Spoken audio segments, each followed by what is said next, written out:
Muy buenas tardes, muy buenas noches, muy buenos días, cada uno según el país donde se encuentra. Buenas noches. Vamos a comenzar hoy rindiendo homenaje al rabino Dr. Norman Lamm, en cuyos escritos me he inspirado más de una vez y que falleció ayer a los 92 años, exactamente un mes después del fallecimiento de su esposa, la Rabanit, que murió de corona. Y a su memoria dedico este shiur, y cuando hagamos en algún momento algún recreo, sacar algún espacio, voy a pedir si alguno de ustedes quiere referirse brevemente a su personalidad. Y hoy he decidido cambiar un poco el sistema porque creo que es fundamental que no sea yo el único que pueda aportar, porque es evidente que entre vosotros hay muchísima gente que sabe de estos temas mucho más que yo. Entonces, voy a lanzar ahora varias preguntas, de manera tal de que quien desee responderlas pueda estar listo para aportar su punto de vista, es decir, incluso tomar algún tipo de apunte, también para dentro de aproximadamente media hora. La primera pregunta es muy simple. Si para llegar a Dios se necesita privarse del goce de la vida. Esa es la primera pregunta. La segunda pregunta es si el nazir, es decir, el nazareo, es una especie de monje y si entre nosotros existió alguna vez algún tipo de monacato, como existe en otras naciones. Fíjense ustedes de que hay un grupo, paradójicamente, llamado los racabitas, que aparecen en el libro de Irmiau y formaban parte de un grupo que tenía muchas de las costumbres de los nazareos, de los nezirim, y vamos a volver a retomar esto, pero les digo eso simplemente como un antecedente al tema del monacato. La otra pregunta es si el nazareo, es decir, el que toma los votos de ser un nazir, es un loco, es un santo, es un perverso, es un enfermo. Otra pregunta que quiero que me traten de contestar es si el relato de Narciso, en la versión clásica de Ovidio, Ovidio el poeta greco-romano, que era anterior al Talmud, permitió una interacción entre el Talmud y su obra, en la cual aparece Narciso como el gran descubrimiento, y nosotros no tenemos que temer pensar y hablar de interacción, porque muchos de nuestros jajamim tenían excelentes relaciones con filósofos y escritores romanos y podían compartir y recibir de ellos algún tipo de tradición. El hecho de que este va a ser el tema central, pero va a ser el tema central dentro de un muy largo rato, creo que amerita también que ustedes piensen sobre ese tema. Y además, una vez que podamos definirlo y leerlo con mayor claridad, la pregunta siguiente es obviamente cuál es la diferencia psicológica y filosófica de esa interacción. Y cuál, por último, pero no es lo último de lo último, sino dado que el nazareo, el nazir, tenía que relacionarse con su cabellera y con el vino, la pregunta es cuál es el valor del pelo y del vino en la cultura y en distintos grupos y entre nosotros, y qué dice la Torá y el Tanaj y cómo aparece en el Tanaj tanto el vino como el cabello. El shiur de hoy, Javerim, es un poco complejo, iré lentamente, a un riesgo de que deba extenderme más que la hora, no por mucho, o que si vemos que no alcanzamos a agotar todos los temas, lo continuaremos si Dios quiere la semana que viene. Empezamos entonces. Tienen ustedes las preguntas, recójanlas, prepárense las respuestas y vamos a avanzar con el shiur. Pero antes del tema, quiero hacer una pequeña referencia a la experiencia que tuvimos en Shavuot y a la experiencia de la recepción de los 10 mandamientos.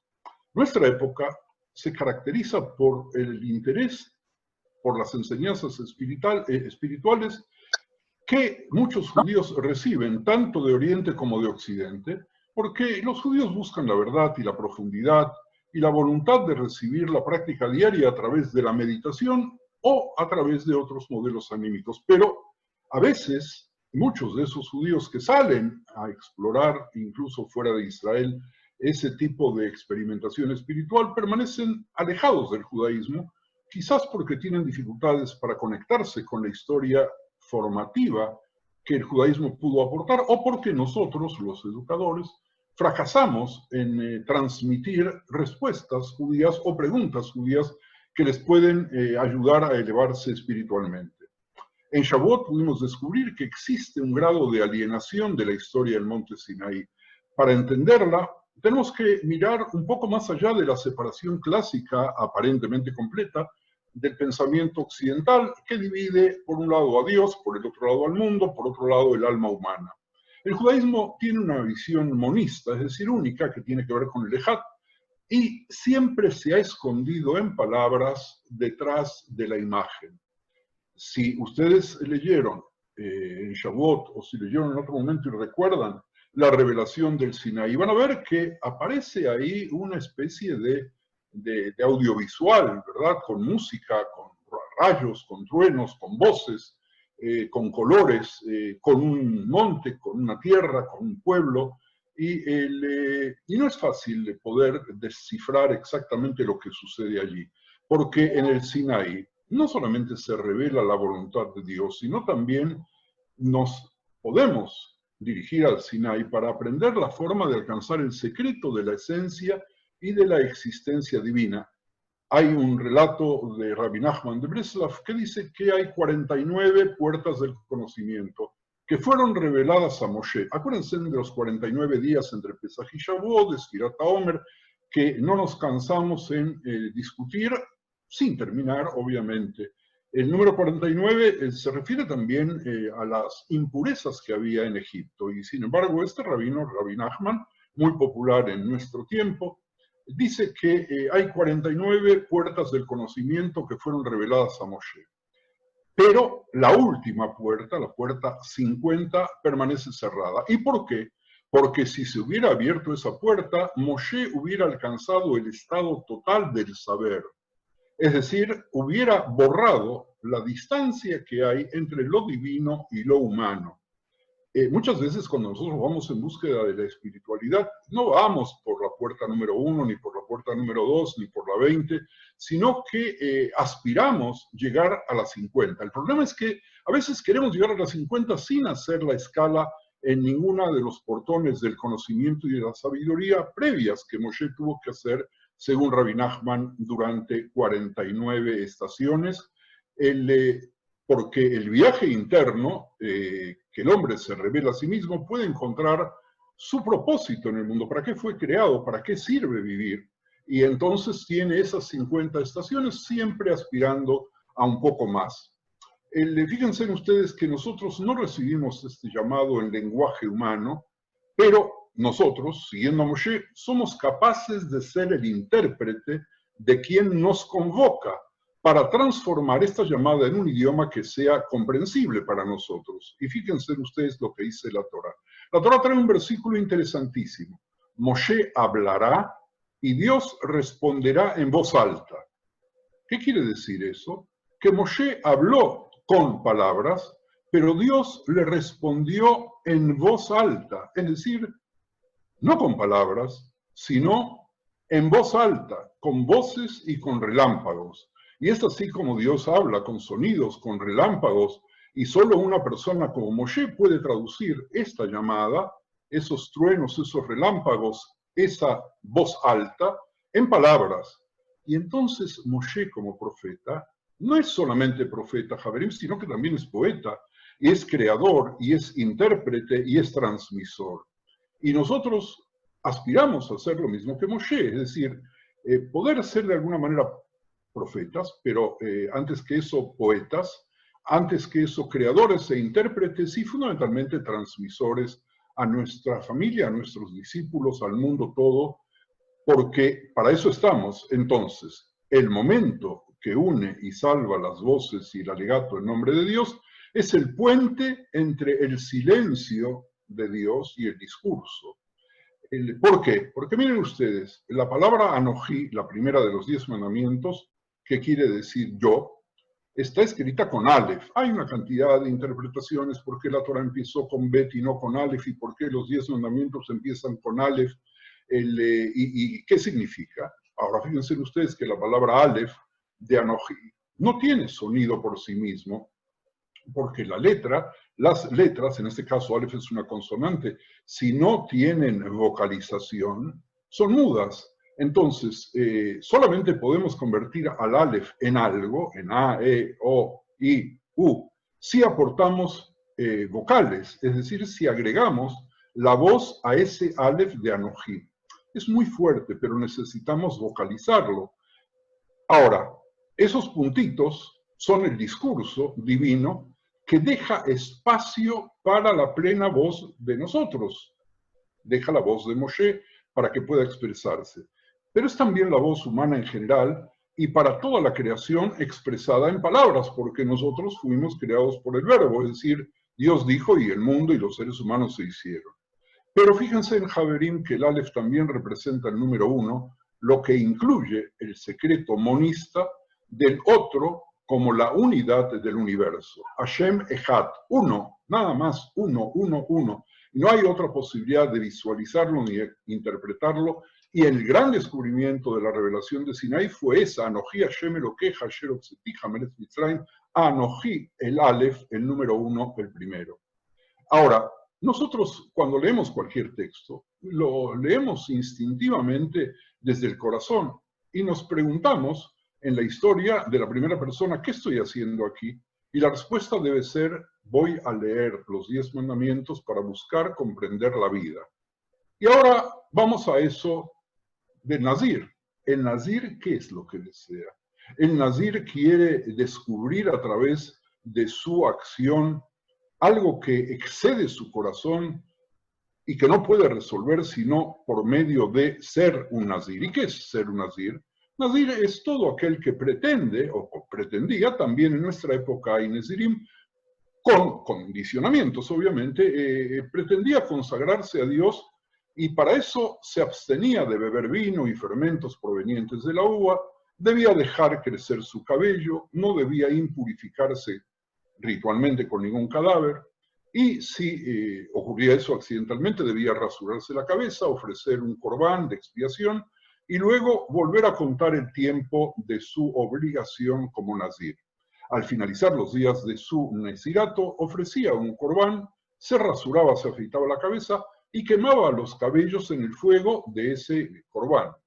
Ahora, miren ustedes, ya que estamos tocando el tema de nazir, vamos a explicar muy brevemente, porque vamos a retomar el tema, en qué consiste el mito de Narciso, que a mí tanto me impactó en el contexto del Nazir, al grado que él misma trataba de escuchar si la palabra Nazir y la palabra Narciso no se parecen en su sonido, haciéndonos o tratando de darnos a entender de que tienen alguna relación, pero la verdad es que no encontramos en la etimología del término Narciso ninguna relación. Miren ustedes que hay una versión, hay varias versiones del mito de Narciso. La versión helénica del mito aparece como una especie de historia moral, en la que el excelente e insensible Narciso es castigado por los dioses por rechazar a todos sus pretendientes y en cierto sentido al propio Eros. De acuerdo a la teoría de Freud, el complejo del Narciso o el narcisismo se refiere, y luego si hay entre los que están hoy con nosotros en vivo quienes puedan ampliar ese concepto, también lo voy a agradecer. Decía yo que el narcisismo se refiere a la sobreestimación que se tiene de uno mismo. Entre paréntesis, en esta parashá, que en la Golá se va a leer este Shabbat, se hace referencia a Moshe, que era el más anaf de todos los seres humanos, es decir, el más humilde, lo contrario a lo que es el narcisismo. Volvemos un poco al tema del narcisismo, en lugar de elegir un objeto amoroso distinto a uno mismo, los narcisistas siempre van a preferir encontrar a otro que sea iguales que ellos, y por eso se dice que los narcisistas siempre, únicamente sienten amor por ellos mismos, ya que es imposible que encuentren una réplica de ellos, aunque una de las versiones del mito hace referencia a que Narciso tenía un hermano. Paramos por un segundito aquí porque vamos a avanzar un poco más y tenemos ya claro, o más o menos claro, lo que es el Nazir, tenemos más o menos claro lo que es el narcisismo y el narciso. Y vamos a seguir en la búsqueda de la espiritualidad. Si en la imaginación judía se distingue a Dios y al hombre, uno está en los cielos, el otro en la tierra. Entonces, ¿qué es el monte Sinaí? El monte Sinaí es el momento más cercano para unificar la brecha entre lo celestial y lo terrenal. Moshe asciende a la cima de la montaña y Dios de alguna manera desciende, si podemos imaginarlo como si estuviera en el trono celestial, inclinando los cielos a la cima de la montaña. Al mismo tiempo, la cima de la montaña se esconde en la nube y la niebla, por lo que perdemos momentáneamente el límite entre la parte superior e inferior. Las descripciones posteriores de la revelación van aún más lejos. Moshe entra en vida al cielo, recogiendo la dignidad y la bendición de Dios. Y regresa de esta posición y sigue siendo un hombre, pero su rostro es tan esclarecedor que ninguna otra persona puede mirarlos. Cuando Moshe descendía del monte Sinaí con las 2 tablas del testimonio en su mano, dice Shemot 34:29, no sabía que la piel de su rostro resplandecía por haber hablado con Dios. Y miró a Aarón y todos los hijos de Israel a Moshe, y he aquí que la tez de su rostro, el rostro de Moshe, era resplandeciente, al grado tal de que tuvieron miedo de acercarse a él. Y los llamó Moshe y Aarón y todos los príncipes de la congregación y volvieron a él, y Moshe les dijo. Y entonces después llegaron todos los hijos de Israel, a los cuales mandó todas las cosas que Hashem le había dicho en el monte Sinaí. Y cuando hubo acabado Moshe de hablar con ellos, puso un velo sobre su rostro. Y cuando venía Moshe delante de Hashem para hablar con él, se quitaba el velo hasta que salía, y saliendo hablaba con los hijos de Israel lo que le era mandado. Y veían los hijos de Israel el rostro de Moshe, que la tez de su rostro era resplandeciente, y volvía Moshe a poner el velo sobre su rostro hasta que entraba a hablar con él. Miren ustedes que no puedo detenerme sin hacer la asociación entre los barbijos que nosotros estamos usando en este tiempo con algún tipo de barbijo que Moshe Rabenu tuvo que usar porque su rostro, después de haber estado en presencia divina, resplandecía al grado tal que la gente no podía ni siquiera acercársele. Entonces, hay una experiencia unificadora y trascendente. La Torá, cuyo lugar de residencia principal está mucho más allá del hombre y mucho más allá del idioma, ahora se traduce en un idioma que un ser humano puede entender. Las voces divinas y los discursos de Moshe se convierten en uno. El rostro del profeta, del Nabí, está iluminado con una luz suprema y su boca expresa en lenguaje humano el secreto divino. La persona normal no resiste eso y tiene mucho temor, al grado tal que Moshe, para no amedrentar al pueblo, debe cubrirse. Pero fíjense en ustedes, Javerín, y perdón que esta parte sea un poco teórica y muy abstracta, pero creo que es importante para poder llegar a la segunda parte de lo que yo quiero deciros hoy. El que habla en sonidos y relámpagos sigue siendo Dios, que está en algún lugar o que está en todos lados, pero es un supremo alcanzado solo en la cima de la montaña. Y hoy en día entendemos la experiencia de la profecía más como un viaje interior de cada uno de nosotros en búsqueda de la espiritualidad, que una ascensión como la que hizo Moshe hacia las alturas cuando Dios se acercó a Moshe también desde la cima. No es desde la cima de la montaña que nos llega la visión profética, Javerim, sino desde las profundidades de la conciencia, desde el lugar del encuentro interior, donde se desdibuja el límite entre el hombre y el Ejad, y el uno.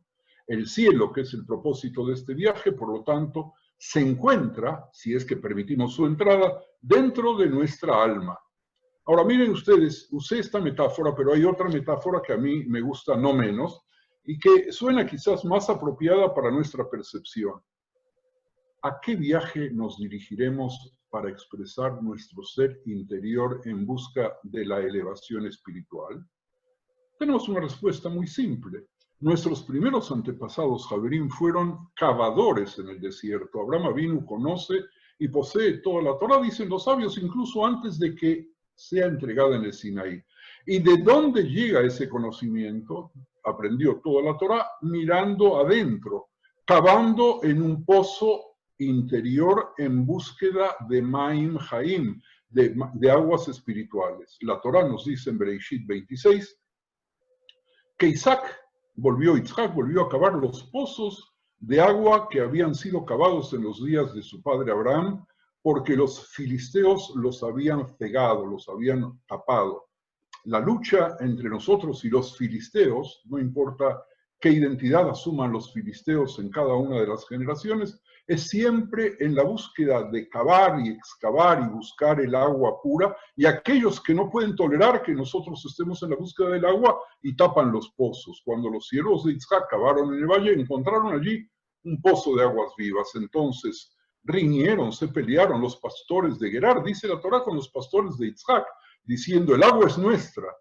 Cavaron otro pozo y también riñeron por él. Por eso el pozo se llamó Sitná. Sitná, ¿se acuerdan que hablamos? No, yo eso lo escribí sobre Sinaí. ¿Por qué Sinaí se llama Sinaí y Joref se llama Joref? Y aquí hablamos otra vez de que Sinaí tiene implicancias de algún tipo de odio y suena como Sitná. Y bueno, y de ahí se cavó otro pozo y no riñeron con él. Por eso lo llamó Rehobot. ¿Por qué? Porque dijo: al fin Dios nos dio la amplitud de poder realmente tener un lugar y prosperar en la tierra. Y de ahí se fue a Beersheba. Y Hashem se le apareció aquella misma noche y le dijo: yo soy el Dios de tu padre Abraham, no temas, porque yo estoy contigo. Y él construyó allí un altar e invocó el nombre de Dios y plantó allí su tienda, y allí abrieron los siervos de Yitzhak un pozo. Es decir, tenemos una primera interpretación: en la búsqueda de la elevación podemos tratar de subir pasando portón por portón hacia las alturas del Sinaí, tratando de llegar al 50 y ver si nos podemos encontrar con Dios para ser igual que Él, cosa que es absolutamente imposible. Pero tenemos otro camino de buscar nuestra elevación, que es excavando nuestro interior, excavando también el exterior para buscar aguas que nos puedan gratificar y nos puedan calmar la sed del espíritu. Entonces, vamos a entender esos pozos. Una Torá que fluye desde adentro y desde el suelo en lugar de descender. Aquí tenemos dos caminos. Hay la posibilidad espiritual de una Torá que desciende y nosotros ascendemos, y tenemos otra posibilidad de encontrar la Torá excavando dentro de nosotros mismos. Y si nosotros estamos hablando de eso, es imposible no nombrar el milagro de la hermana de Moshe, que acompañó a Israel en todas sus andanzas por el desierto. Cuando el pueblo judío estaba en el desierto, el pozo, dice, leo textualmente la traducción, se encontraba junto a la tierra de Shitá, y los oficiales de Israel cavaban un canal. Esto no es el texto de la Biblia, sino de un Midrash. Cavaban un canal para que el agua llegara a sus tribus. Luego cavaban corrientes más pequeñas para disminuir la incomodidad y permitir que el agua fluyera directamente hasta sus familias. Si cambiamos otra vez la palabra agua y la llamamos Torá y la llamamos conocimiento, vamos a ver que Miriam era la que portaba durante todo ese tiempo el gigantesco manantial que iba cambiando de lugar en lugar, o que iba excavando de lugar en lugar, y de ahí los otros iban tratando de arrastrar hacia sí mismos un poquito de esa agua que es el agua del conocimiento. La providencia divina hizo que el agua fluyera solamente hacia aquellas personas que eran generosas, dice Ahamek Davar en Bemidbar 21:18, porque el agua es la recompensa específica por la bondad. Y yo voy a decir en este mismo sentido que el agua, el conocimiento y la Torá es la recompensa específicamente por el bien de quienes quieren entrar a la Torá para hacer el bien y para mejorar el mundo. Voy a ver la hora, si me permiten. Tenemos unos minutitos más antes de hacer la primera detención. De acuerdo con el Maharal, en Netzach Israel 54, el pozo simboliza el anhelo y el deseo humano de conectarse con Dios, porque fluye desde el suelo hacia arriba, hacia las alturas. Y esta era la fortaleza de Miriam en un nivel personal, así como su capacidad para influenciar y dirigir a su generación, acompañada ella misma por las mujeres desde aquí abajo en la tierra, para elevarse hacia el cielo a través de una confianza y fe completa en Dios. Y viene otra pregunta. ¿El nazir tiene fuerzas para excavar el agua, encontrar el agua, excavar los pozos de su interior y buscar la luz de la elevación, o prefiere ir a las alturas y buscar, o simplemente temeroso a lo impuro, se aísla del mundo y se va del mundo? ¿Es eso lo que se propone el nazir cuando la Torá permite la existencia de esta figura que yo llamo figura jurídica, porque es evidente que la Torá preveía que íbamos a tener seres humanos que iban a buscar caminos alternativos al de excavar las profundidades del alma y de la tierra en busca del agua, o de escalar con dificultades? Ustedes saben qué difícil que es escalar las montañas, así sea un monte pequeño como Sinaí, pero el monte pequeño de Sinaí se conectaba con el cielo. Moshe y su hermana como los héroes del viaje interior en el lugar que se eleva a la cima de la montaña. Si eso se ve como una profecía, tiene bastante en común con la fuerza de torsión de la creación, un giro interno que libera poderes ocultos dentro de nosotros que no entendemos bien cuál es su lugar o cuál es su esencia. Y esa pieza nace de un lugar en los misterios de nuestro cerebro. Este trabajo de experiencia, fíjense ustedes, es muy familiar para el artista, para el músico, para el poeta, para el matemático, y es también para quien es una persona de fe. Estamos hablando de un tremendo, intenso intento interno para estirar los poderes de la mente hasta el punto, a punto de romperse, sin romperlos. Porque si nosotros los rompemos, se provoca una crisis, y entonces tenemos nosotros un gran peligro, porque si una cuerda del violín se corta por la mitad, el artista va a tener que reemplazarla tocando con las cuerdas restantes. Lo ideal es que no se rompa, pero sí exigirla sin parar para poder llegar a lo espíritu. Tal par creativo puede venir como un rayo, como una señal de las profundidades del abismo, y cuando el estiramiento provoca una crisis, la persona pierde en su esfuerzo su humanidad. El nazir entonces rompe ese estiramiento, es incapaz de excavar pozos, no puede encontrar dentro de sí su espiritualidad, es una persona confusa. Los sabios dicen, tenemos todavía unos minutitos, que en el Sinaí los sentidos de quienes estaban ahí estaban confundidos.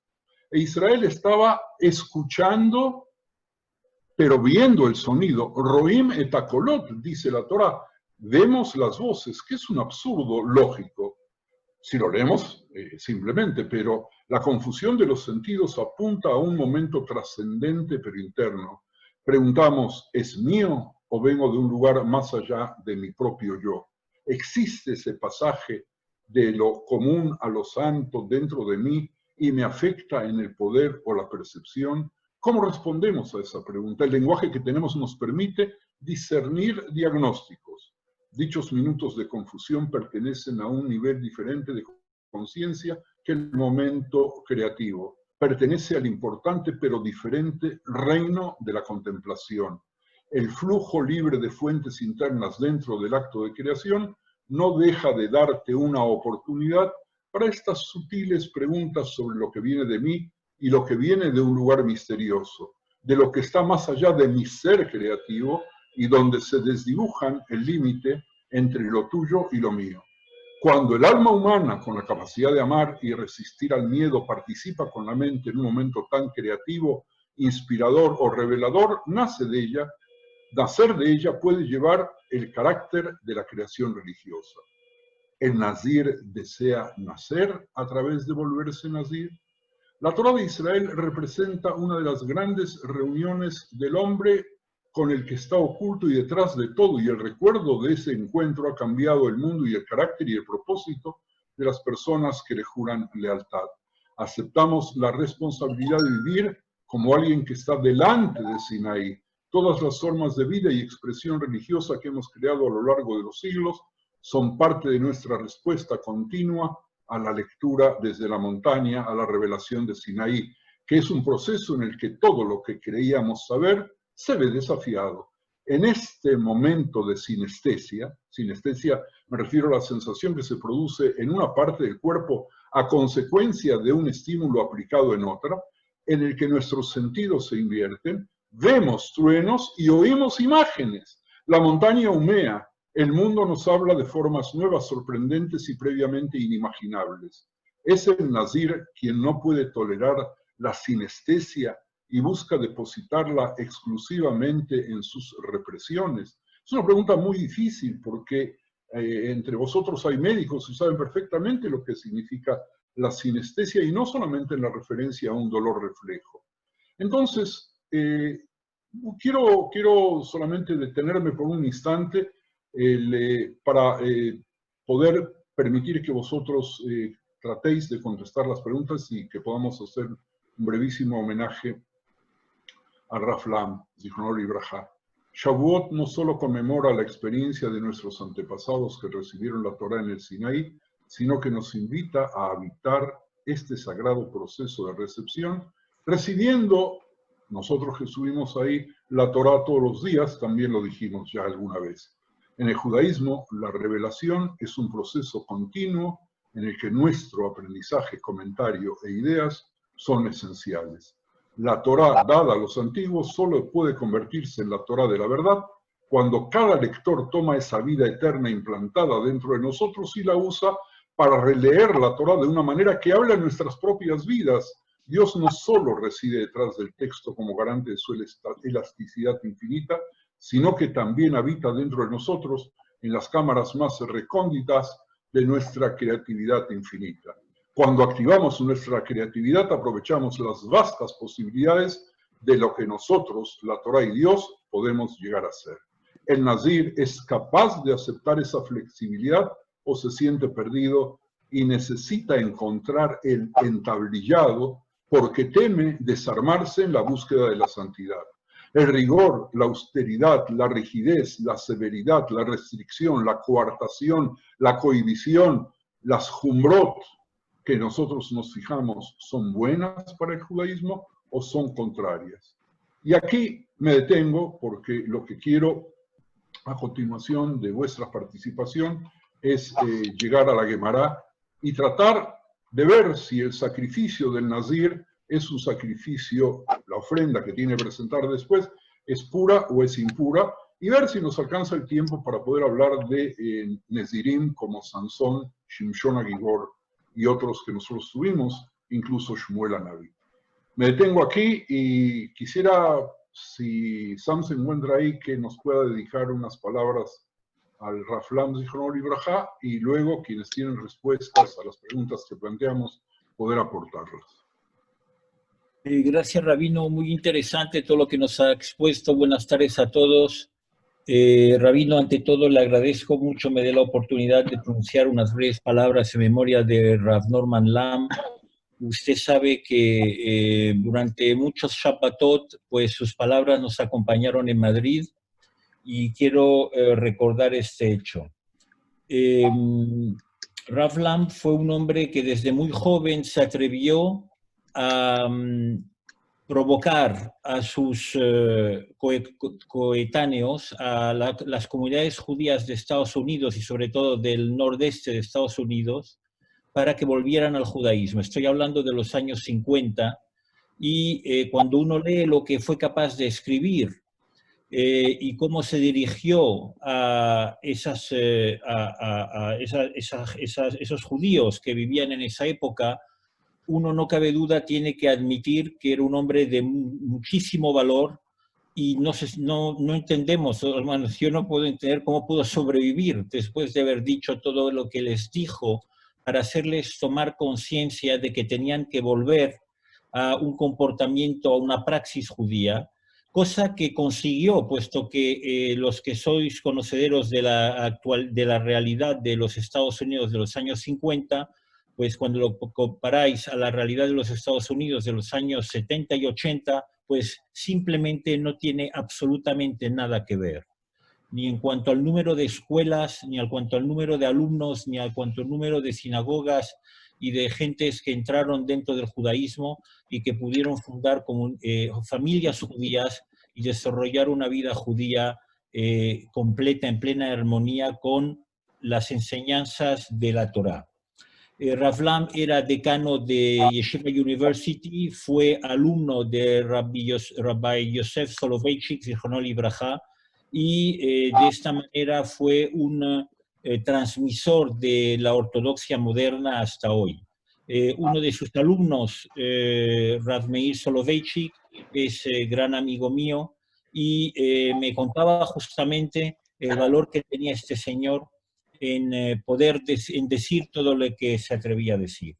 Él dejó unos libros que se llama Derashot Ledorot, explicaciones para las generaciones, que es muy interesante porque se compone de 3 explicaciones por parashá, salvo el mes de agosto, que como estaba de vacaciones no escribió ninguna, por lo tanto debo asumir que tenía muchísimo humor, porque en el libro no hay explicaciones de las parashiot que se leen en el mes de agosto. Mes generalmente triste porque cae con el mes de Av. Y por lo tanto, esas explicaciones que da de los años 50, de los años 60, de los años 70, quiero trasladaros cómo se manifestaba su modernidad. Cuando uno lee estos libros, uno acaba teniendo un conocimiento bastante profundo de la historia de Estados Unidos de esos 30 años. Porque todo lo que aconteció durante esos años, él lo relacionó con la parashá de la semana, ya fuese el transistor, ya fuese la llegada del hombre a la luna, ya fuese Martin Luther King, ya fuese cualquier evento, la Guerra Fría, Khrushchev, cualquier evento de la actualidad de Estados Unidos y de Oriente Medio, años 50, años 60, años 70, años tremendamente difíciles para el futuro del Estado de Israel, pues los ha trasladado en sus explicaciones que daba semana tras semana. Me atreví a abrir Drashot Lidorot de Sefer Bemidbar y ver qué escribió para Parashat Be'alotcha. Y Be'alotcha empieza, la primera explicación que da sobre Parashat Be'alotcha, que fechada de junio 8 de 1963, lleva como título Una definición de la humildad. Una definición de la humildad que pongo en paralelo con todo lo que nos acaba usted de contar, Rabino, sobre el tema del Nazirut y de Narciso. Polos opuestos dentro, bueno, el Narciso en su definición griega, ¿no? Y todo el debate que hace Rav Lam sobre esa humildad que él tuvo y con la que vivió y con la cual nos supo trasladar mensajes que incluso hoy leemos con toda actualidad. Gracias, Rabino, por haberme dado la oportunidad de decir estas palabras. Gracias, Sam.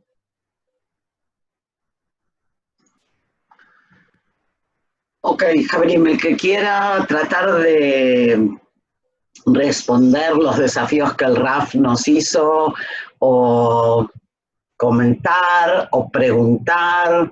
Ahí por el chat Natalio preguntó acerca de Shmuel, la figura de Shmuel como Nazir. Abrimos un poco el debate, las opiniones. Bakashá. Sami. Yo creo que a diferencia del intento de elevación que tuvo Miriam en la búsqueda de las aguas, en búsqueda de la Torá, a diferencia del Nazir clásico, es que ella lo hizo para llevar la santidad a todo el pueblo, jalar a todo el pueblo hacia esa santidad. En cambio, la actitud del Nazir es algo muy personal.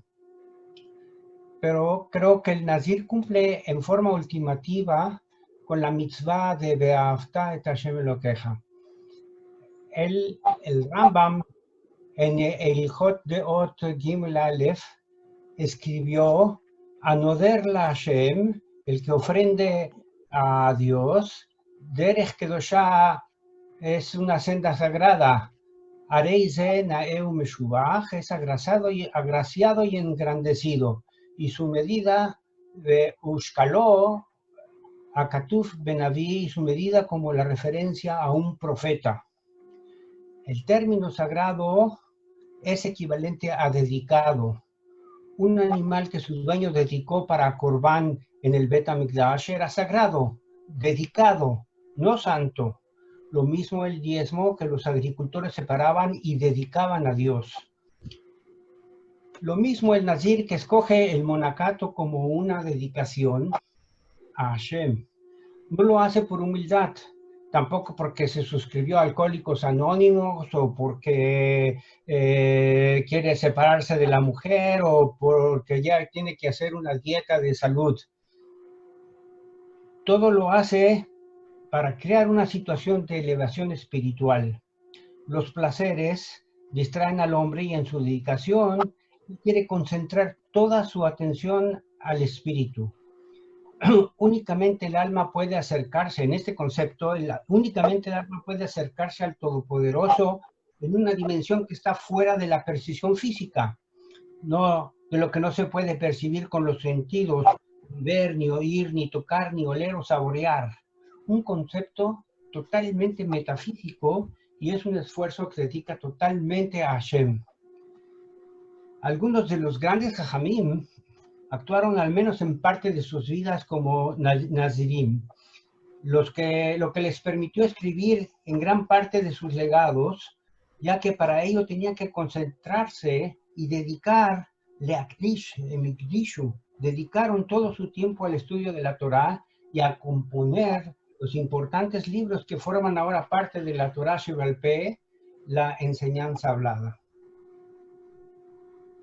Por lo cual, veo en la Nezirut, si es que lo hace realmente con ese objetivo, algo positivo. Vamos Gracias, a escuchar otros aportes y voy a volver a ti, Shmuel, porque es probable que, independientemente de que lo dijiste de una forma brillantísima, puedo disentir un poco en el criterio. Ania Catán, quién soy yo, pero es la misma Gemara que trae, como siempre, otra posibilidad. Me gustaría escuchar más respuestas a las preguntas y avanzamos. Allá, está abierto. El que quiera, Alicia. Espera que te abro el micrófono. Ahí. Ok, bueno, muy interesante como siempre, Rab. Contestar a las preguntas me parece un poco presuntuoso, pero quizá matizar un poco desde mi postura o mi profesión de doctora en sociología, quizá pueda abrir un poco el abanico. Me quedé agradablemente sorprendida que hablaras de Narciso y del narcisismo, porque ese parece ser un mal de nuestra época, que por ahí con el corona, esperemos que se pueda ir al garete. Pero el Narciso, claro, estaba tan enamorado de sí mismo que él se miraba a un lago y decía, pero qué bello que soy, qué fantástico que soy lo mejor del planeta, y se agachó tanto, embelesado por su propia imagen, que se cayó al agua y se murió. Y dicen que ahí las flores, el narciso, viene de ese narcisismo y nos recuerdan ese tipo de personajes. Ahora, ¿qué pasa? Hay muchos directivos y gente de empresa, que es un poco el ámbito en el que yo me muevo más, que son muy narcisistas. Y justamente leí hace poco un artículo que decía del ego leadership to the eco leadership.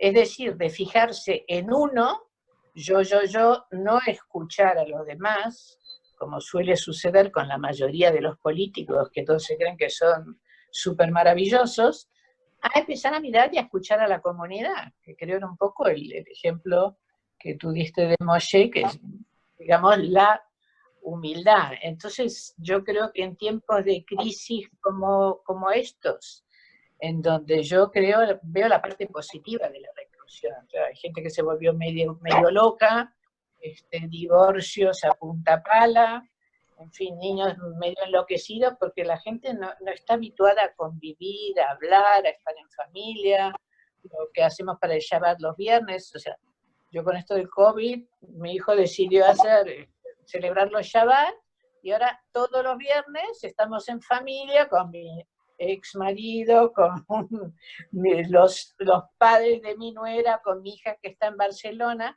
Entonces realmente yo no he sentido tanto esta separación. Pero bueno, en suma, lo que quiero decir, el narcisismo y el exceso de, como decías, de Nazir, del exceso de rigidez, yo creo que no es bueno. El otro día también comentábamos, y no me acuerdo qué pregunta te hice, pero tú decías, hay que ser flexible como el junco.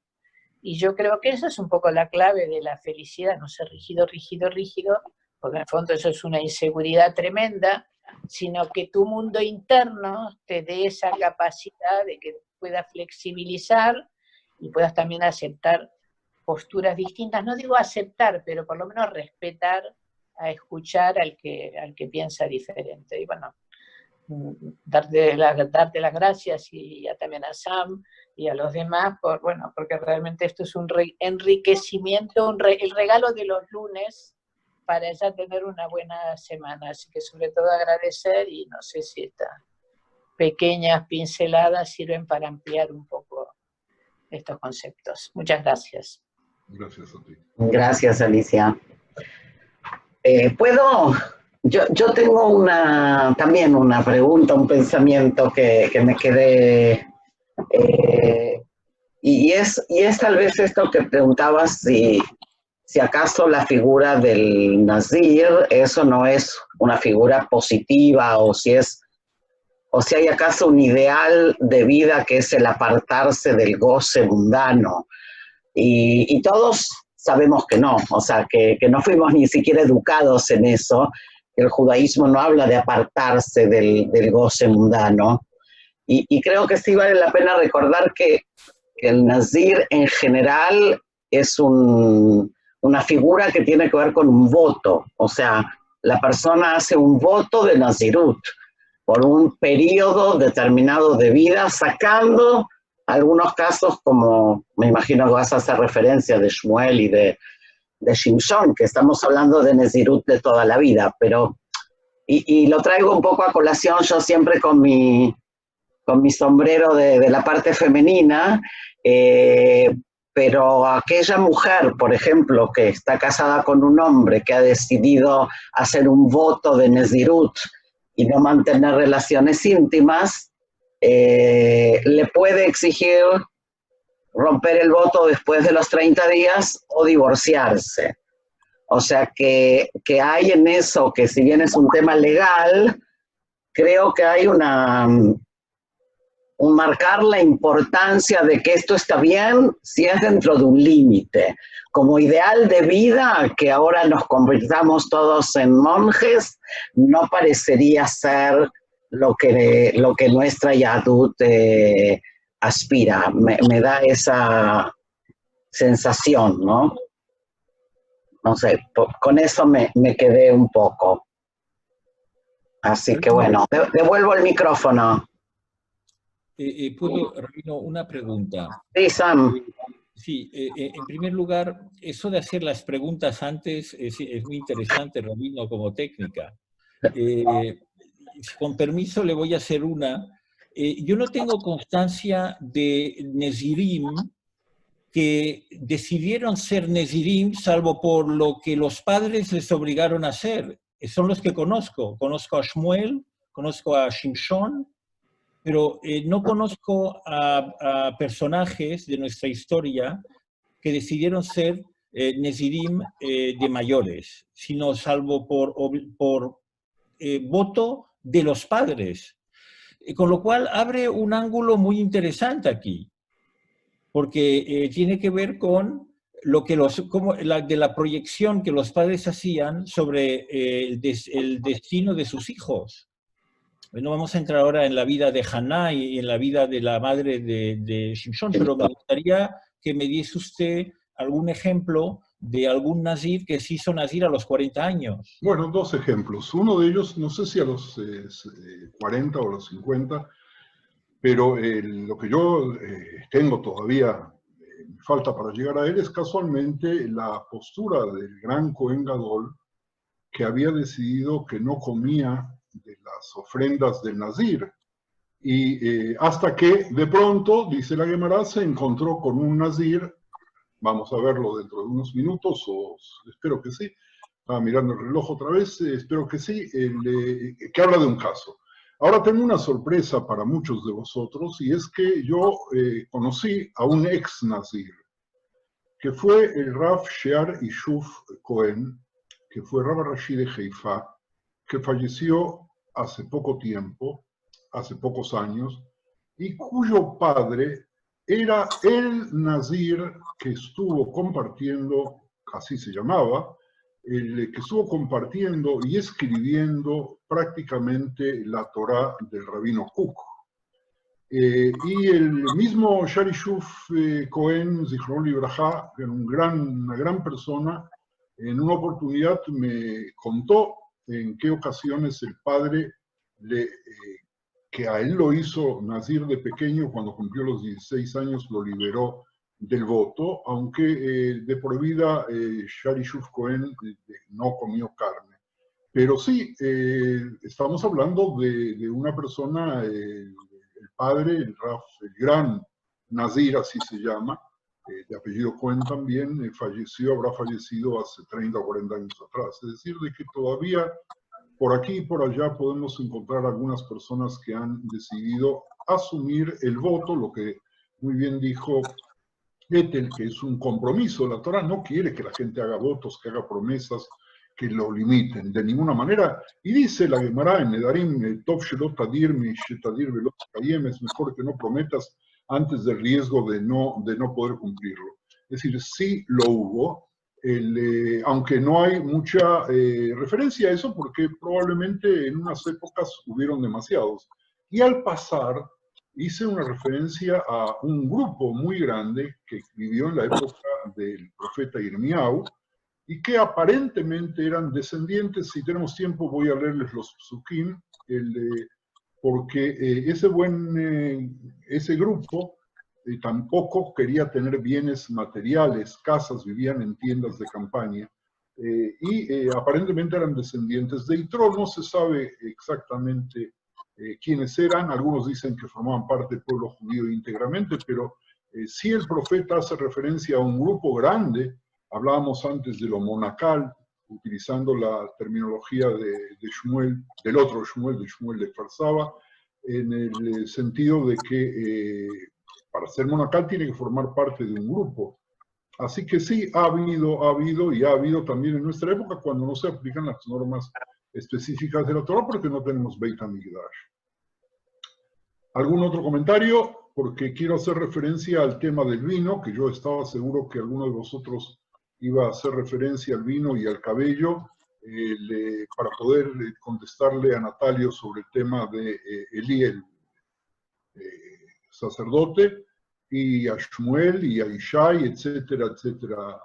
Así que, si hay alguien más, y si no, arrancamos. Ethel, yo no veo a los Javerín. Arranque. Ok. Entonces, y cualquier cosa me interrumpen o me mandan por chat, cualquier cosa. Ok, en un contexto más amplio para comprender las resonancias culturales de la condición de Nazir, tenemos que hacer una referencia al cabello y al cabello despeinado y al vino. El vino se asocia frecuentemente en forma positiva y en forma negativa con la vida cotidiana, con la convivencia y los problemas sociales y con la vida social. Ya sea que esté ofreciendo hospitalidad a un amigo o con la esperanza de apaciguar a un enemigo, o a menudo se describe a las personas como traen o comparten vino. Miren ustedes, Haná le dio vino y otros comestibles a Elí, el sacerdote. Natalio, sobre este caso hablabas tú, mientras trajo a Shmuel para que lo sirva y de alguna forma lo consagró, como en el caso de Shimshon, como una especie de devolución a Dios por haber sido una mujer estéril y no haber podido tener hijos, cuando la otra mujer que tenía el Caná había tenido por lo menos 7 hijos. Ishai, el padre de David, envía a Shaul también fíjense ustedes, pone el vino frente a David durante su fase de forajido como un signo de bienvenida y pacificación para evitar la violencia contra el inhóspito esposo y la familia.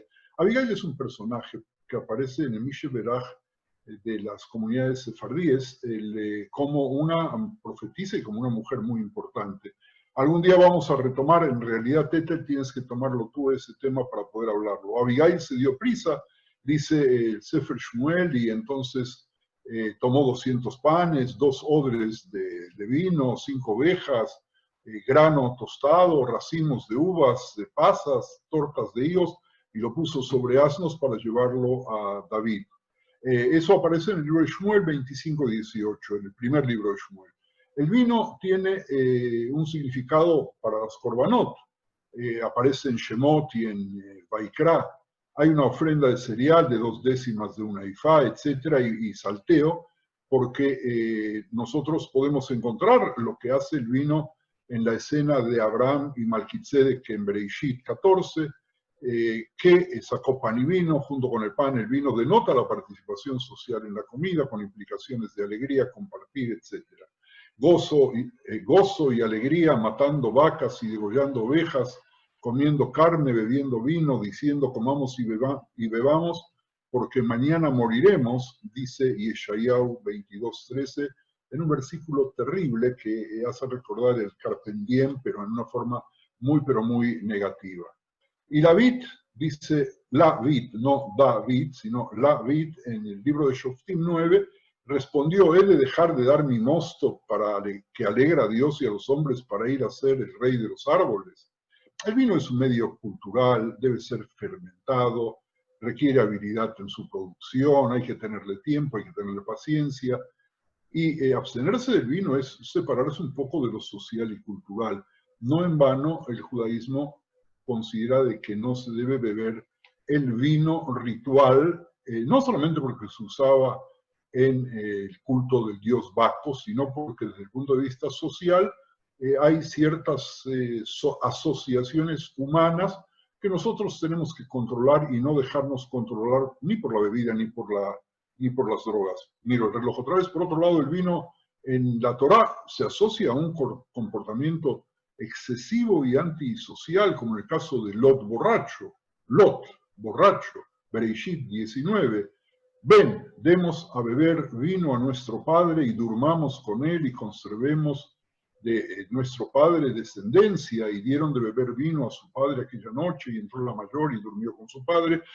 Mas él no sintió cuando se acostó ella, ni cuando se levantó al día siguiente, dijo la mayor a la menor, he aquí yo dormí la semana pasada con mi padre, démosle a beber la noche pasada a beber vino y también esta noche, y duerme con él para que conservemos descendencia de nuestro padre, pensando que el mundo se acababa. Y dieron de beber vino a su padre y también aquella noche, y se levantó la menor y durmió con él, pero él no echó de beber, él no se dio cuenta cuando se acostó con ella ni cuando se levantó, el que engendra hijos con sus propias hijas. Y Noah, el primer borracho, bebió del vino y se embriagó y estaba descubierto en medio de su tienda, dice en Bereishit sobre Noé, apenas después del diluvio. Y de pronto ese mismo Noé expone su desnudez frente a sus hijos, y algunos comentaristas, alguna vez lo hablamos también, dice que no fue solamente su desnudez, sino que pasaron ahí cosas muy, pero muy feas. Bueno, tenemos otro caso, cuando el corazón de Amnón estaba alegre con el vino, entonces Herit a Amnón, matadle, no temáis, porque yo os lo he mandado, esforzaos pues y sed valientes, dice el segundo libro de Shmuel 13:28, acércamela y comeré la casa de mi hijo para que yo te bendiga, y Jacob se le acercó e Isaac comió, le trajo también vino y bebió, etcétera, etcétera. Es decir, lo que yo quiero, simplemente tengo citas de Yeshayahu y de Amós sobre las ropas empeñadas se acuestan junto a cualquier altar y el vino de los mutados beben en la casa de sus dioses como algo horripilante. Por lo tanto, hay una posición moral en el Tanaj donde se requiere la abstinencia. Por ejemplo, se prohíbe que los Kohanim, después de la muerte de los hijos de Aarón, Nadab y Abiú, se abstengan de beber cuando tienen que entrar al Beit HaMikdash para hacer el servicio. También el profeta Yehezkel dice que ninguno de los Kohanim beberá vino cuando vaya a entrar al atrio interior. Y ¿cómo podría decirles? Abstenerse del vino significa participar en lo santo y lo sagrado, estar ritualmente disponible para la divinidad e identificarse con lo divino. Ahora, ¿qué pasa con el nazir? Cuando él se prohíbe beber el vino, también se prohíbe de alguna forma comer y no puede comer comida impura, como lo vimos en Vaikra 11. Ahora, les debía yo lo de los racabitas y quiero volver a la parte, o por lo menos plantear el punto central de la comparación del Talmud con el relato sobre Narciso.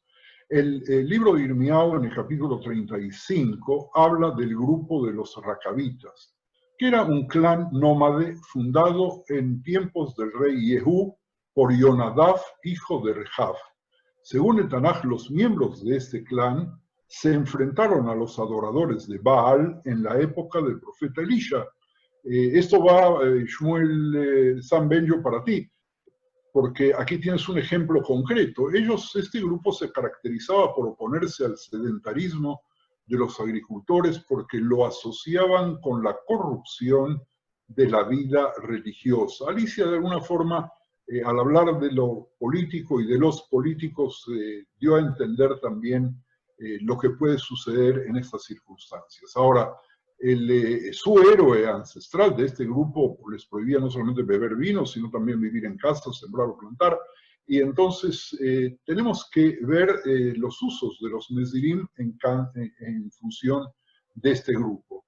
Ellos tenían un nivel de abstinencia muy serio, y el profeta Irmiao pareciera admirar, léanlo por favor, la autodisciplina de este grupo, que mantienen estas reglas en contraste con los israelitas, que no obedecen los mandamientos de Dios, por eso los trae. Sin embargo, el complejo de símbolos relacionados indica un cierto tipo de posición no socializadora, una forma de vivir contracultural. Aquí estamos hablando de que el nazir, en este caso el grupo, pero también el individuo como tal, también aquellos que van a buscar espiritualidad fuera del ámbito de su propia cultura y de su propio judaísmo, establecen un modelo de contracultura. Es una especie de rebelión porque tiene que ver con, en el caso de este grupo, de querer regresar a una existencia nómade preagrícola, y que buscan adoptar un modus vivendi que tenga algo muy particular. Es contracultural como el nazir. No beber vino mantiene al nazir socialmente separado de un importante producto agrícola que forma relaciones entre las personas y los humanos. Los recabim no son nazareos, sin embargo, tienen algunos datos, algunas cosas que tienen que ver. Shimshon sí es un nazareo, según lo ordenado por Dios a través de un emisario suyo, a su madre, cuando también ella no tenía familia. La condición, por lo tanto, en este caso, Sam Benjo de España tiene razón, a este respecto, Shimshon, como nazareo, contrasta con la descripción del voto voluntario nazareo de Bemidbar 6, que es lo que tenemos que leer en la Parashá Nazor. Es muy interesante este conjunto, porque miren ustedes que Shimshon, ya sabemos, no pudo terminar bien, no terminó bien. Entonces tenemos que ver qué pasa con el pelo también. ¿Cuál es el valor de la conexión entre el vello, la masculinidad, el nacimiento inusual, casi milagroso de mujeres que no podían tener hijos, la elección divina, el cabello, la condición de guerrero, etcétera? El problema de las promesas que el judaísmo condena sigue siendo válido aquí porque ya vimos que en el caso de Shimshon lo violó. Cuando se hacen promesas de ese tipo, es evidente que hay en un momento dado que se van a violar.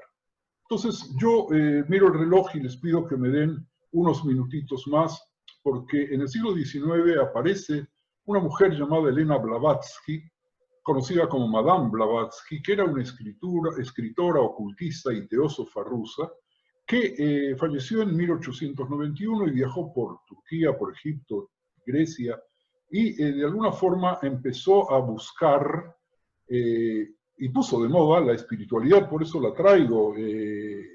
Después de todo, Mahatma Gandhi y otros Mahatma, Maestro Moria, que fueron sus maestros, hablaba de la posibilidad mágica de una elevación. No es un tema judío, pero es un tema que tiene que ver con nosotros de alguna forma directa.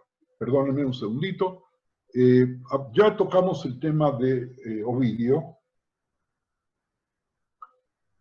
pero quiero darles algunos detalles más sobre el relato mítico. Miren ustedes, hay una versión de Partenus que aumenta el patetismo, y en esa versión aparece una mujer llamada Eco, la ninfa de las montañas, que se enamoró del joven vanidoso Narciso, hijo de Céfiso, una divinidad del río, y de la ninfa Diriope. Y fíjense ustedes, la ninfa, esta del el Eco, no podía hablar, por eso se llama Eco, ella solamente podía repetir. Y Narciso, cuando llega a los 16 años de edad, era un hombre joven de tal belleza que cada habitante de la ciudad, hombre, mujer, joven o viejo, se enamoraba de él. Y Narciso, orgulloso, rechazaba a todos. Un día, mientras buscaba siervos, la ninfa Eco, dice el relato, siguió sigilosamente al apuesto joven por el bosque, ansiosa de hablar con él, pero no pudo hablar primero porque se vio obligada a repetir siempre las últimas palabras que le dijeron, por eso era el eco, ¿verdad? De hecho, había sido castigada por Juno, porque la había distraído de largas historias, mientras las otras ninfas, amantes de Júpiter, se estaban escondiendo. Narciso escuchó pasos, gritó, ¿quién está allí? Y Eco respondió, a ver, ¿qué respondió Eco? ¿Quién está allí? Y así continuó hasta que Eco apareció y corrió a abrazar al apuesto joven Narciso, que sin embargo inmediatamente la despidió muy mal, diciéndola que le dejara solo. Eco, con el corazón roto, pasó el resto de su vida en valles solitarios, gimiendo por su amor no correspondido, hasta que solo quedó la voz de ella, que nunca fue la voz de ella. Némesis, al escuchar estas quejas, el dios de la justicia, decidió castigar al cruel Narciso, y entonces, como dijo Alicia muy bien, estando en el bosque, se topó con un charco profundo, se agachó para beber, tan pronto como vio su imagen reflejada por primera vez en su vida, se enamoró locamente del chico guapo que estaba mirando sin darse cuenta que era él mismo. Solo después de un tiempo se dio cuenta que la imagen reflejada era él mismo. Bueno, tenemos aquí, podríamos avanzar un poco más con más detalles, pero quiero llegar a la parte judía del Talmud, porque esto es algo impresionante. Hay una versión sobre Narciso que tenía una hermana gemela, que era muy parecida a él, y al final Narciso se enamoró de ella, que era él, y cuando murió yendo a la fuente entendió ver su propia imagen, pero esa cara que era de su amada hermana era de gran consuelo, etcétera, etcétera, etcétera. Miren ustedes la versión de Hazal de esta historia. Hazal tiene su propia versión de esta fábula. Después de notar el peligro de aceptar votos que podrían quedar incumplidos, la Gemara en Nedarim 9b y en Nazir 4b, y también en la Tosefta Nazir 4.7, registra que Rabbi Shimon Atzadik, Rabbi Shimon el Justo, era tan escéptico de las razones por las cuales los Nezirim pudieron haber interrumpido su estatus de hombres y de seres normales, hombres o mujeres, el que encontró solo uno en el que realmente confiaba. Dijo que solo una vez en su vida había comido de la ofrenda de culpabilidad, el Korban Hatat, que había traído un nazareno después de interrumpir un nazareo después de interrumpir sus votos. En esa ocasión vino un nazir del sur del país. El sur del país hace referencia a gente muy vulgar, no tan cultas, no estaban cerca de Yeshivot, y Rabbi Shimon Atzadik vio que tenía ojos hermosos, era de apariencia preciosa, con hermosos cabellos distribuidos simétricamente. Rabbi Shimon le preguntó, ¿qué razón habías tenido para destruir tu hermoso pelo rasurándolo para cumplir el voto de Nezirut? Y el Nazir en la época de Shimon Atzadik, ¿verdad? El nazir le respondió que él era un pastor en el rebaño de su padre y que una vez fue a sacar agua de un pozo, contempló su reflejo en el agua y sus malos deseos se precipitaron sobre él tratando de sacarlo del mundo por el pecado. Pero el pastor juró ese día que se afeitaría su hermoso pelo por reverencia y temor al cielo. Shimon HaTzadik inmediatamente se levantó y besó la cabeza del nazir, orando para que hubiera muchos nezirim como él en Israel. Y Shimon HaTzadik dijo que este nazir es el verdadero, sobre el cual la Torá en Bemidbar 6.2 dice: el hombre o la mujer que se apartare haciendo voto de nazareo se dedicará a Dios, como dijo Shmuel Goldstein hace un rato, en una entrega total para Dios. El Rabbi Mani preguntó por qué Shimon no comía de la ofrenda por culpa de un nazir. Si era porque el nazir era un pecador, porque se atormentaba a sí mismo, privándose de placeres, eso sería incompatible con comer siempre de la ofrenda por el pecado. Es decir, tampoco, por lo tanto, debía comer de ningún otro corbán de ese tipo, ni ningún otro corbán. Shimon HaTzadik sostenía, sin embargo, que la gente que hacía voto de Nezirut era porque lo hacían en un ataque de mal genio, puesto que juraban en un ataque de temperamento. En última instancia, iban a lamentarlo, como muchos de los que salen a buscar espiritualidad a la India y donde salen a Nepal y a todos esos lugares donde se encuentran con personas que les inician en rituales de flagelación y de ayunos y de drogas y de todo tipo de cosas, y que luego muchos de ellos ya no tienen regreso porque sus funciones de inteligencia quedan alteradas por todo eso, y los otros, muchos se arrepienten porque la espiritualidad no la van a encontrar ahí. Una vez que se arrepentían, sus sacrificios se hacían, pero el motivo ya era en vano. Sin embargo, hubo un nazir que juró después que de debida deliberación mental, pero su boca y su corazón estaban de acuerdo. Ese es el nazir al cual hace referencia el Raf. Antes de hacer sacrificios en vanos y promesas incumplidas, debemos reconocer la belleza de nuestro ser que reflejamos en el agua y qué imagen proyectamos hacia el mundo. Y yo quiero, dado que se nos fue el tiempo y he abusado ya con unos minutos para permitirles otra vez alguna participación, poder hacer una diferencia entre el relato de Narciso y como fábula y lo que sucede con el relato talmúdico. El relato talmúdico hace una idealización. ¿De quién? Descubriendo su belleza interior. No es que la reprime, no se deja arrastrar y puede llegar a la humildad de Moshe Rabbeinu, humildad a la cual Raflam hizo referencia hablando de Moshe Rabbeinu en su libro, en esta parashá. Y nosotros tenemos aquí simplemente que hay entre las dos historias similitudes significativas. Ambas historias no solo advierten contra el egoísmo, sino que también abarcan la autoconciencia como algo esencial para superar la tentación. En la interpretación de Ovidio y en el psicoanálisis, Narciso desconoce trágicamente que él es el objeto de su propio amor. Ahí está el problema, que él no puede reconocer que el objeto de su amor apasionado no es otro que él mismo. Sin saberlo, desea a sí mismo, se alaba a sí mismo y entonces corteja. ¿A quién corteja? Se corteja a sí mismo, se inflama y arde consigo mismo.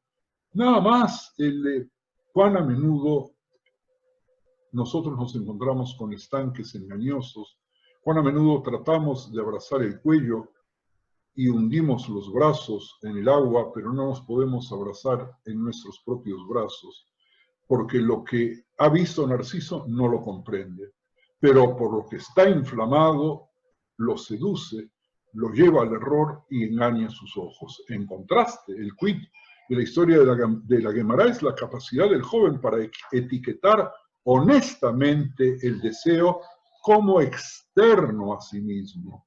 Él tiene deseo de otra cosa, está fuera de él. Entonces, es honesto y viene en un viaje desde el sur. Es valiente, se acerca al agua, está tentado de enamorarse de su propia imagen, pero a tiempo frena. Él puede detenerse y entonces elige con mucho dolor cortarse el pelo, y en el diálogo que mantiene con Rabbi Shimon, el Nazir dice a Marli, él le dice a Martiló, vení, eso el texto lo debemos ver en el origen. Yo me detengo aquí solamente para poder daros la posibilidad de participar, haciendo un muy concreto resumen. Nosotros tenemos varios caminos para la espiritualidad. Una es elevarnos subiendo en los portones de la impureza y en los portones del conocimiento para llegar a la altura del Sinaí, en monte más bajo, a ver si en ese mismo momento coincidimos que Dios viene por nosotros y en ese descubrimiento resplandecemos de una manera tal de que tenemos que mantener una altura, no sea que quememos, como pasó con Shimon Bar Yochai cuando salió de la caverna, después de los 12 primeros años, a quienes no habían alcanzado nuestras alturas. Tenemos la posibilidad de escarbar en la búsqueda de la verdad, de la Torah y de la elevación, como hicieron Abraham y como hicieron Isaac, aún a riesgo de que otros quieran tapar nuestros pozos porque excavamos dentro de nosotros mismos. Tenemos la posibilidad de enamorarnos de nosotros mismos y perder absolutamente toda proporción y rechazar absolutamente a todos porque no hay como nosotros, en lugar de decir como la canción en Sefaradí, Enkelokeinu, no hay como nuestro Dios, no hay como nuestro Señor, no hay como alguien que está arriba y fuera nuestro. Entonces, cuando Shimon se da cuenta, el Rab se da cuenta de que sí hay Shimon HaTzadik, no hermano Shimon HaTzadik era justo, pudo descubrir que hay una posibilidad también muy escasa, muy difícil, de poder buscar a Dios con sinceridad y no buscarse a sí mismo y proyectarse a sí mismo como si fuese Dios. Bueno, Atkan, soy todo oídos y somos todos oídos por unos minutitos más. Bacallá, hoy sí, Raf, que has batido todos tus propios récords de tiempo. Eso no es común en el Raf. Vamos, entonces, si alguien quiere comentar o preguntar, ahora, Libe, por favor. Espera que te abro. No. Libe, abre el micrófono porque no se abre. Ahora, no.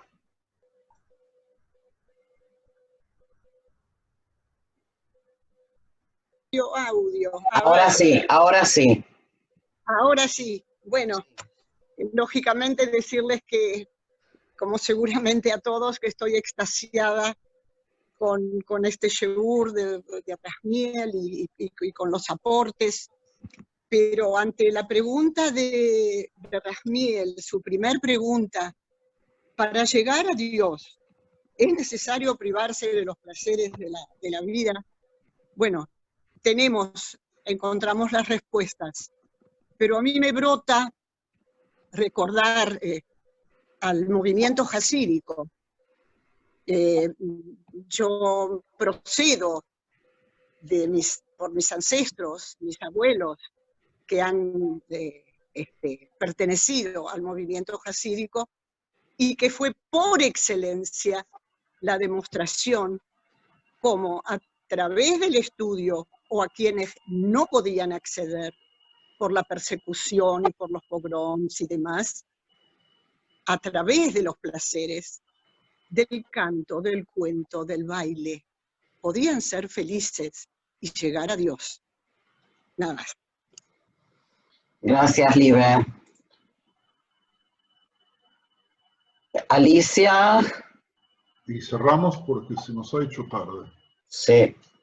No, solo un breve comentario al hilo de lo que estaba diciendo el Rab, que sí, que muchos judíos se fueron a la búsqueda de la espiritualidad a otras religiones, y yo me acuerdo que hace 10 o 15 años en Estados Unidos había un libro muy popular que era The Jew in Lotus, que era, no sé, budismo y judaísmo, cuando realmente la riqueza que hay en el judaísmo, lo que pasa es que hay que por ahí transmitirlo de una manera como lo están haciendo ustedes, que realmente engancha mucho, Y entonces que muchos judíos se fueron al budismo, pero por esa razón, por una búsqueda interior, o como la queremos llamar, nada más, ni un minuto más, y estupendo que extiendan el tiempo, porque cada minuto es un regalo.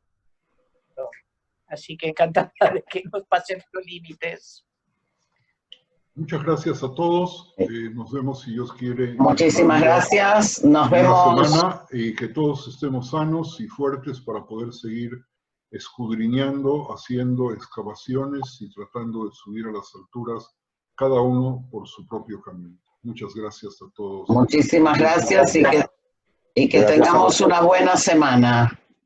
Igualmente, gracias a todos. Adiós, Yerachmiel, adiós, Ethel. Bueno, Adiós. gracias. Gracias por todo. Adiós, adiós.